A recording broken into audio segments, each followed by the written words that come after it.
All right, I guess we'll go ahead and get started for the morning. Good morning, everybody. Welcome to day 3, our final day. It's been a really fun time. I hope you guys have had as much fun as I've had, as the faculty have had. Last night was great. Salim, GSEP, thank you guys. It was a really fun time.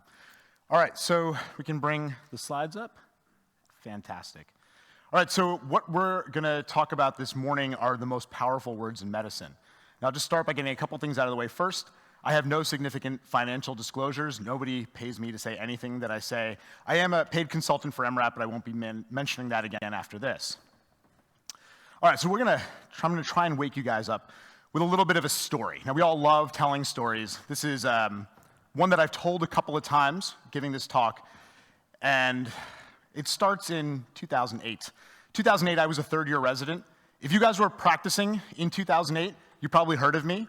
I was the best third-year resident. And when I say I was the best third-year resident, I don't mean I was the best third-year resident in my program. I was actually the best third-year resident in the country. And while international rankings are hard to come by, I'm pretty sure I was like top 3 in the world at least. And if you asked any attending that I worked with at the time, they would tell you that I thought I was the best third-year resident ever. I was fast, I was good at procedures, I loved taking care of critical patients, I could move the room, I could sue the family member just as well as everything else. I was flying high at this point. And about midway through my third year, I was working a very standard 4 to midnight shift on a Friday or Saturday. It was about 10 o'clock, kind of wrapping things up, getting ready to go home, talking to the attendings about what I'm going to do for the weekend. And in rushes one of our triage nurses, one of our very experienced, seasoned triage nurses, and she is running, pushing this patient into our ED and into a resuscitation bay. Now, just from the door, I can see this patient does not look good. They're pale, they're a little tachypnic, and as she's coming past the doc's desk, all I can hear her saying is, "I'm gonna die, I'm gonna die, I'm gonna die." Now, we all work in the emergency room. We hear patients come in all the time that say, "I'm gonna die," and they never die. But it was like this woman had a premonition. She knew what was coming. So we run into the room, we do all of the things that we usually do to start. We put in some IVs, we start some fluids, and we're trying to figure out what's going on. We get enough information from her to find out that she had been admitted the day before for an elective ablation of atrial fibrillation. She stayed overnight, everything went fine, and that morning they discharged her home. But over the day, she had become progressively short of breath. She had become a little more tachypnic, and finally her family said, "I think we should probably take you to the emergency room." So around 10 o'clock, they drove her to the emergency room, as all sick patients should arrive by private car. They drove her into the ER, and this nurse rushes her back. So quickly, my senior resident who was working, who's extremely smart, much smarter than I am, I didn't know that at the time. I thought I was much smarter than her, of course, but she grabs an ultrasound probe, drops it on this woman's chest, and she's got the largest pericardial effusion I've ever seen. And her heart is just swinging back and forth. She's clearly in tamponade. Well, in some ways, this is kind of easy. I know exactly what to do. So we go and get a pericardiocentesis kit, we place the needle, we draw out about 50 cc's, and I remember everyone telling me, in these patients with acute pericardial tamponade, you take out 50 cc's and they get better. We took out 50 cc's and nothing changed. So we took out another 50 cc's and nothing changed. So I was like, you know what, maybe we just need to keep draining this. So we passed a wire, we tried to thread a catheter over it, couldn't thread the catheter over it. Repositioned, still couldn't thread the catheter. Came out, placed the needle again, drew out another 50 cc's, she's still not getting better, tried to place this catheter, still having problems.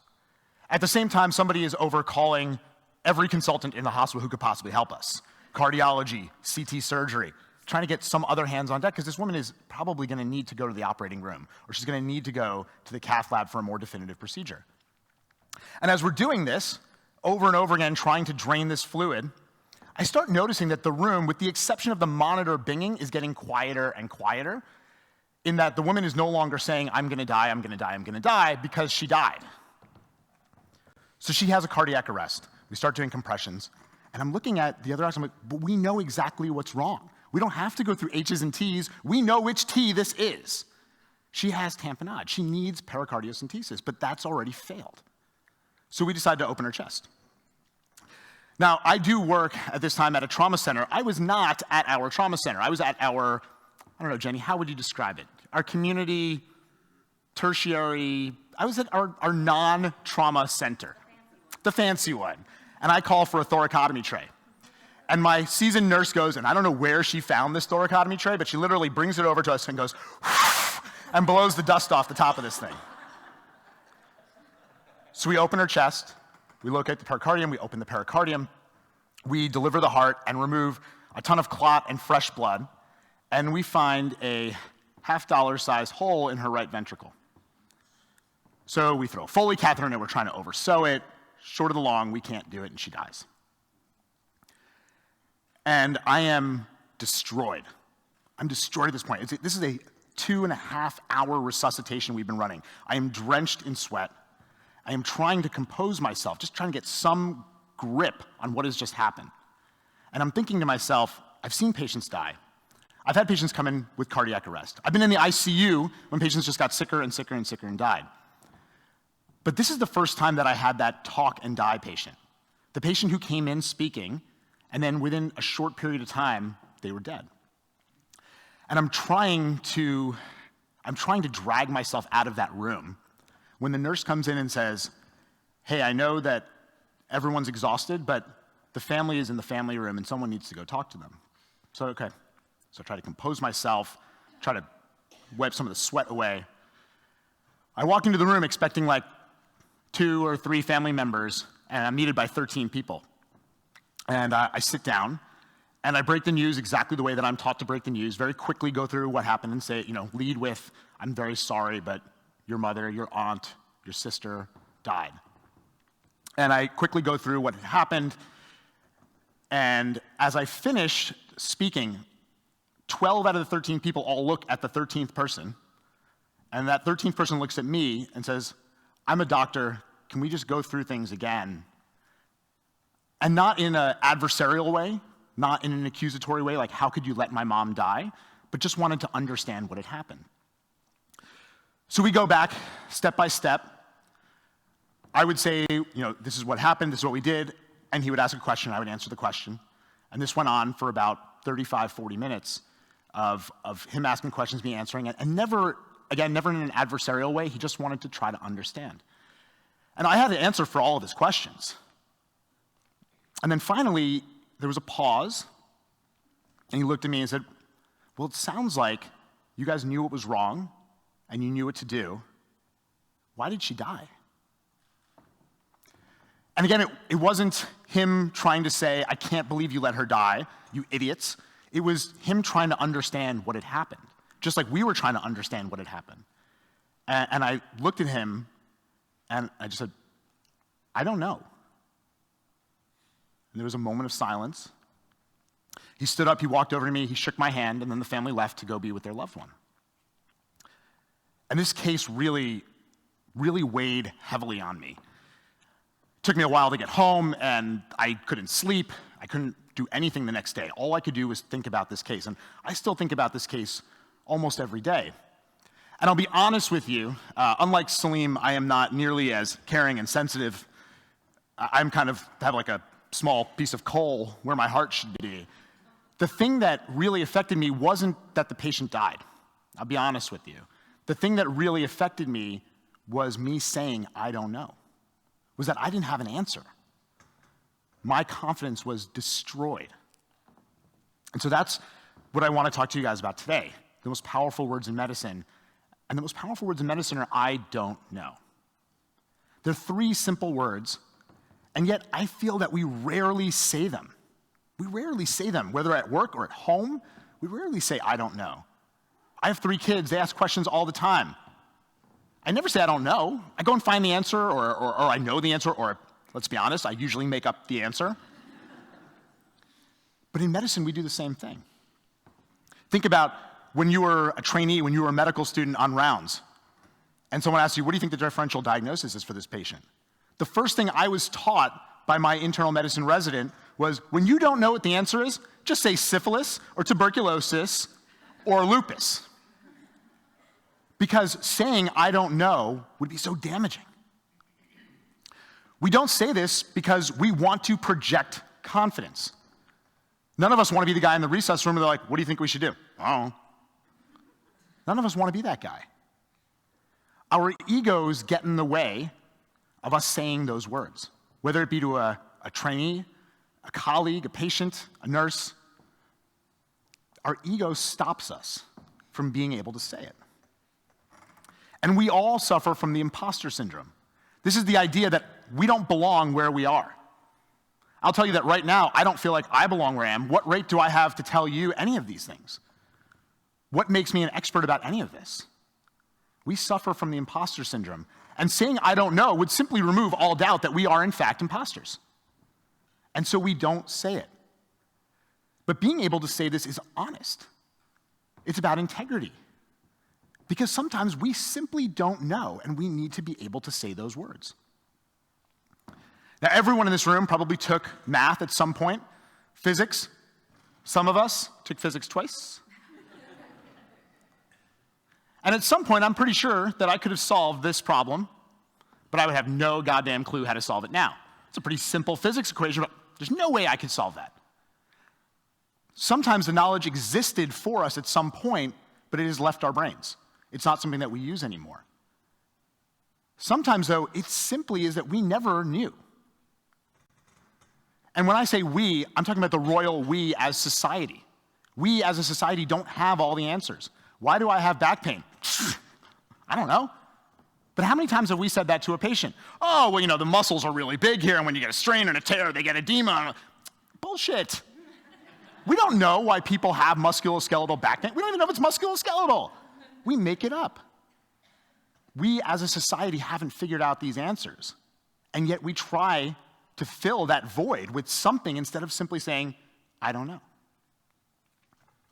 This is F. Buckminster Fuller, who was a systems thinker. He was a philosopher. And he came up with this idea of the doubling of knowledge curve.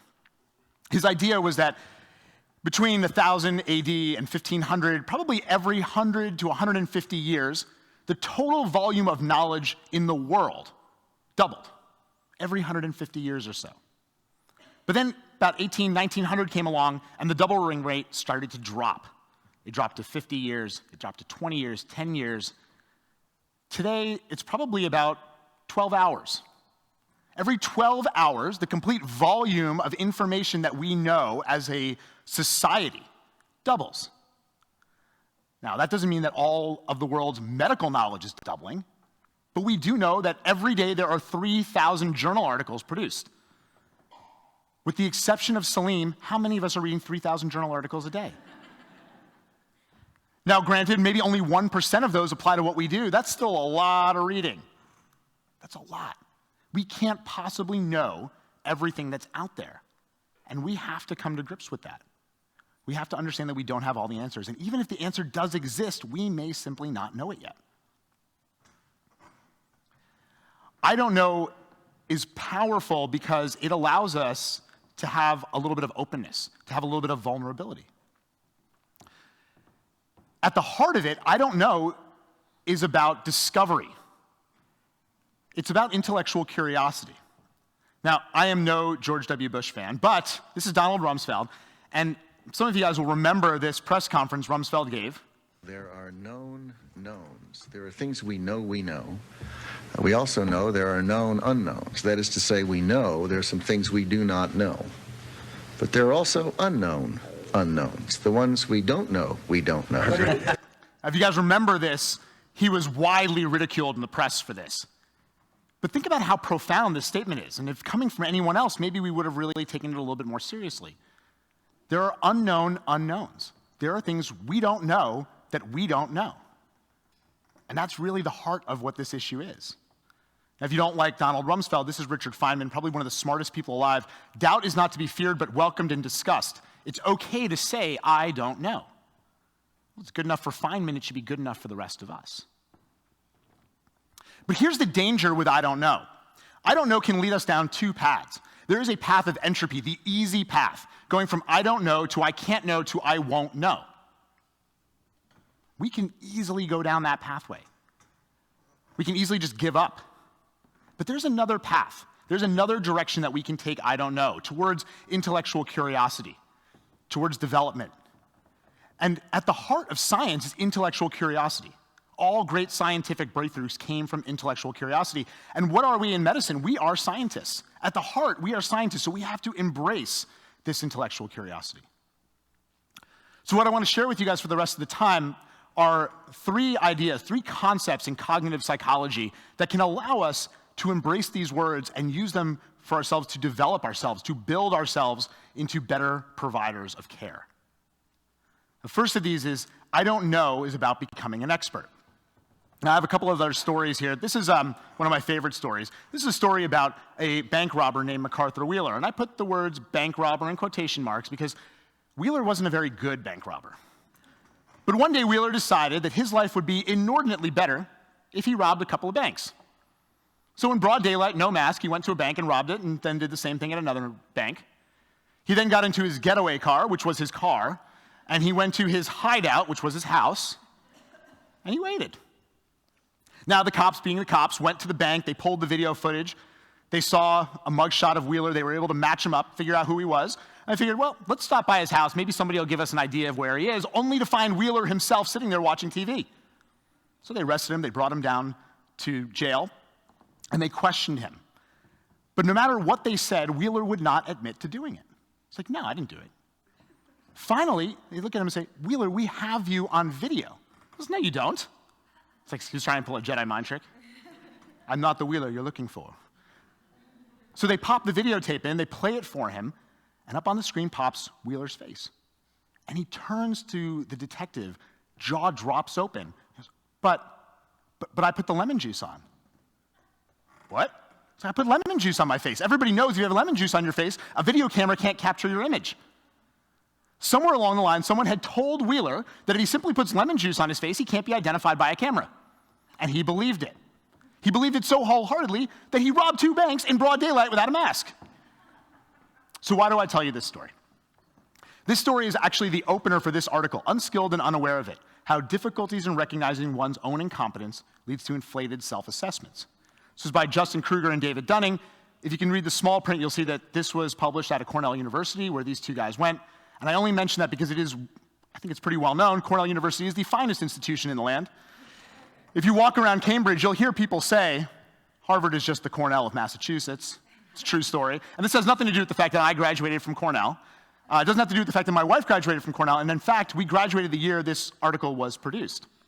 And I remember about 8, 9 years ago, I was sitting down and I'd found this article. Someone had sent it to me and I was reading it. And I look at the front and I see, oh, Cornell University, oh, 1999. And I look at my wife and I say, hey, do you know these guys, these 2 psychologists? Have you ever seen this? And she looks at me and she goes, yeah, I told you to read this 10 years ago. I'm like, you did? She's like, yeah, you said, and I quote, psychology is a soft science. So I only bring this up because all credit for the rest of this talk really does go to my wife, who introduced me to almost all of the concepts that we're going to talk about. She is a clinical psychologist. She has a PhD, and she trained or worked under many of the people that we're going to be mentioning. So yeah, we were reading this side by side, and she looks at me again and she says, yeah, by the way, you're in at least one of these. And I'm like, what do you mean I'm in one of these? She's like, I volunteered you to be a participant in one of these studies. I'm like, oh, did I get any money for it? She's like, I got credit though. I'm like, all right, fine, as long as someone got something out of this. So what did Dunning-Kruger do? Dunning-Kruger basically put together a series of tests, and they administered these tests to undergraduate and graduate students. And what they did was they asked them, after they finished the test, how do you think you did on the test? And then they actually graded them. This is one of the graphs from these experiments that they did. And what you can see here is those who performed the worst, those at the bottom quartile, had the largest gap between how they did and their perception of how they did. It's a huge gap. What this means is that we don't know what we don't know. Put simpler, we're too dumb to know that we're dumb. Or, if you want to phrase it the way that Kruger and Dunning phrased it, a much nicer way, our incompetence robs us of our ability to recognize our incompetence.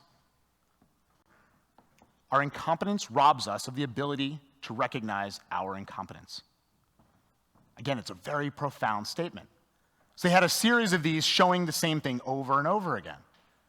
Now, interestingly enough, to me, at the higher end, at the highest quartile of performance, those experts in this, they actually underestimated their abilities. So experts started to understand their limitations. They thought they performed worse than they actually did. This is a reinterpretation of the data This is all over Google. You see it everywhere on Twitter. This is not from their actual paper, but it's a reinterpretation of it. And what people say the Dunning-Kruger effect says is that when we are novices, when we are ignorant, our confidence is sky high. It's what many have called Mount Stupid. And I will tell you, having been on Mount Stupid, the view is gorgeous. It's wonderful. But as we start to gain knowledge, our confidence drops. It drops into what I've nicely called the valley of despair, where you've got enough knowledge to know how dumb you actually are. You have enough knowledge to know how limited we are, how early you are in developing expertise. It almost feels like you're never going to get there. But it does. As our knowledge grows, as we become experts, our confidence rises, but never to the level it was when we were on Mount Stupid. It never rises to the level when we were incompetent, because we understand our limitations. So what does this mean? What it means is that experts understand their limitations. And if we want to become experts, if we want to become great at what we do, we have to understand those limitations as well. We have to embrace those limitations. Einstein knew this. Many of the greatest thinkers knew this long before Dunning-Kruger were able to show it. More the knowledge, lesser the ego. The more we learn, the more humble we should become about our field, about what we do. The Dunning-Kruger effect is about knowing our limits. And once we do that, once we know our limits, that's the first step towards actually becoming an expert. So here's the second of these cognitive psychology concepts, the growth mindset. Let's tell you one last story for the morning. When I was in high school, now I told you guys how I was the best third-year resident. When I was in high school, I was like the best at math. I mean, literally the best. I was a straight A student until I hit calculus. And calculus crushed me as a senior. I barely eked by with like a C. And I looked at that grade and I said, well, that grade doesn't mean anything. I was already in college. I was kind of mailing it in. The teacher wasn't very good. This has nothing to do with my abilities. It just was a bad situation. So I went to college and I was thinking I was going to be a math major, maybe a math minor. So I took calculus again. And I barely eked out with a B minus the second time around. And now I looked at that grade and said, well, it's not the situation, it's not the teacher, it's me. I'm not good at math. I never took another math class again. I recognized that math class, calculus, that was my limit. That was it. That was as far as I was ever going to get. What I had was a fixed mindset about my abilities. So this is Carol Dweck. She's a PhD in psychology. My wife trained under her when she was at Columbia, and she wrote this book, Mindset. Now, how many of you guys in the audience have kids? If you have kids, you must read this book. If you have kids, this is the core principle of how we raise our kids. And I'm not saying that we're perfect raising our kids, but this is a wonderful book about how we can nurture our kids to have a growth mindset. Now, mindset, the idea of a mindset is the underlying belief that we have about intelligence and learning. Dweck talks about the idea of the fixed mindset, like I had about calculus, about math at that time. First, I had a fixed mindset that I was really smart and I could do whatever I wanted to and I would be fine. And then after failing, I had a fixed mindset that that was the limit of my abilities. With a fixed mindset, we see failure as our limit. Once we fail, we're done. That's as far as we can get. Feedback is personal. It's not about development. It's a personal attack on ourselves.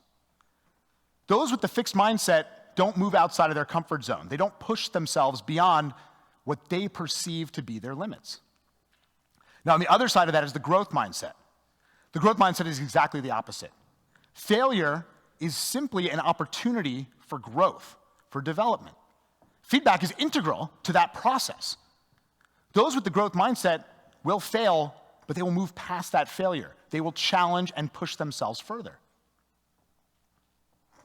So what Dweck did was a series of experiments. She took a bunch of kids and she gave them a puzzle, something that was within their abilities to do. Then she split the kids into two groups. One group she went to, and they got fixed mindset feedback. Look how smart you are. You did that so easily. You clearly have a natural gift for this. The other group, she gave growth mindset feedback to. I can really see how hard you worked on this. The effort you put in clearly shows. And then they represented those two groups with a slightly harder puzzle, something that might have been just outside of these kids' abilities. And what did they find? They found that group that got fixed mindset feedback were more likely to give up faster and revert back to the puzzle they were able to solve. And the reason is because they had created this image of themselves, that they were smart. And failing at this new puzzle would have broken that veneer. It would have shattered that idea that they were smart for everybody around them, but also for themselves. Now, on the other hand, the people with the growth mindset, those kids that were given growth mindset feedback, they persevered with that task. They fought through it. They were more likely to do the task longer, even while not getting it right. Because they had been showered with praise, not for their innate skill or ability, but for their perseverance, for their effort. The effort was what mattered. Putting in that effort mattered. Now, I'll tell you, in my house, we've never told our kids that they're smart. And it's not because we're bad parents or we're mean. We don't give fixed mindset feedback. We tell them how proud we are of the work that they put in and the effort, because that's way more important. This is the bulletin board at my kids' school when you walk in, and it's filled with these growth mindset mantras. I find inspiration in others' successes. Mistakes help me improve. I am determined. I view challenges for opportunities for growth. This is what we all should be thinking. We should all be building and developing that growth mindset. The final concept is grit. I don't know is about grit. This is Angela Duckworth, another fantastic book that I can't recommend enough.